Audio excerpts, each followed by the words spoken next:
আসসালামু আলাইকুম বন্ধুরা, আশা করছি সবাই ভালো আছেন। আমি আপনাদের হোস্ট শিমুল হোসেন। এই ভিডিওটিতে আমি আপনাদেরকে দেখাবো কিভাবে কম্পিউটারে পাইথন ইনস্টল করতে হয়। তো আশা করছি ভিডিওটির প্রথম থেকে শেষ পর্যন্ত আপনারা আমার সাথে থাকবেন। তো চলুন শুরু করা যাক। প্রথমেই আমরা ডেসক্রিপশনে দেওয়া লিঙ্কে চলে যাব। এখানে দুইটি লিঙ্ক দেওয়া আছে, একটি 32 বিট, একটি 64 বিট। আর পাইথন উইন্ডোজ 7 এর সাপোর্ট বাতিল করে দিয়েছেন, যার কারণে আমাদের উইন্ডোজটি অবশ্যই উইন্ডোজ 10 অথবা উইন্ডোজ 11 হতে হবে। তো আমার পিসির উইন্ডোজ 11 এবং 64 বিট। আমি 64 বিটের লিঙ্কটিকে কপি করে আমাদের ফেভারিট ব্রাউজারে পেস্ট করব, তারপর এন্টার দিব। তো দেখতে পাচ্ছেন আমাদের ডাউনলোড শুরু হয়ে কমপ্লিটও হয়ে গেছে। পাইথনে ক্লিক করব।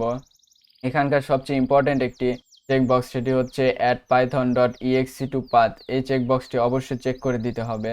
তো এটি খুবই ইম্পর্টেন্ট, যার কারণে অনেক সময় পাইথন পুরোপুরিভাবে সেট আপ হয় না, বা অনেকের সেট আপ করার পরে এরর আসে। তো এই চেকবক্সটি আমরা চেক দিয়ে ইনস্টল নাও ক্লিক করব।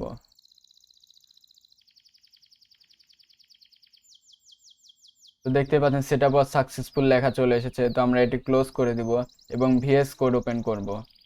তো ভিএস কোডে ওপেন করে এক্সটেনশন ট্যাবে চলে যাব এবং এখানে লিখব পাইথন। পাইথন লেখার পরে এখানে পাইথন মাইক্রোসফটের একটি এক্সটেনশন আছে, তো এটাকে আমরা ইনস্টল করে নিব।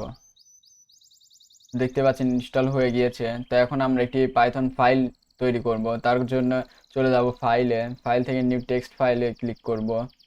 এখান থেকে সিলেক্ট এ ল্যাঙ্গুয়েজে ক্লিক করব এবং এখানেও পাইথন লিখব। এখানে আমরা সিম্পল একটি কোড লিখব, যেটি হচ্ছে হ্যালো ওয়ার্ল্ড কোড। এই কোডটি প্রথমে সেভ করে নিতে হবে।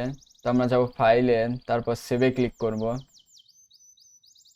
তো এখন যেটা ইম্পর্টেন্ট বিষয়, সেটা হচ্ছে আপনাদের এই নিচে লেখা থাকবে 3.11.2 64 বিট, এরকম লেখা যদি না আসে তো আপনারা এখানে ক্লিক করবেন। ক্লিক করার পরে পাইথন ইন্টারপ্রেটারটি সিলেক্ট করে দিবেন। এই প্রোগ্রামটি রান করার জন্য আমরা চলে যাব ডান পাশের এই রান বাটনে। তো রানে ক্লিক করলে আমাদের টার্মিনাল ওপেন হবে এবং হ্যালো ওয়ার্ল্ড লেখা আসবে। তো দেখতে পাচ্ছেন হ্যালো ওয়ার্ল্ড লেখা চলে এসেছে। তো এই ছিল ভিডিওটি। আশা করছি ভিডিওটি আপনাদের ভালো লেগেছে। ভিডিওটি ভালো লাগলে অবশ্যই লাইক, কমেন্ট এবং শেয়ার করবেন। আর আপনি যদি আমার চ্যানেলে নতুন হয়ে থাকেন তাহলে অবশ্যই সাবস্ক্রাইব করে বেল আইকনটি বাজিয়ে দিতে ভুলবেন না। দেখা হবে পরবর্তী ভিডিওটিতে। ততক্ষণ ভালো থাকবেন, সুস্থ থাকবেন। আসসালামু আলাইকুম।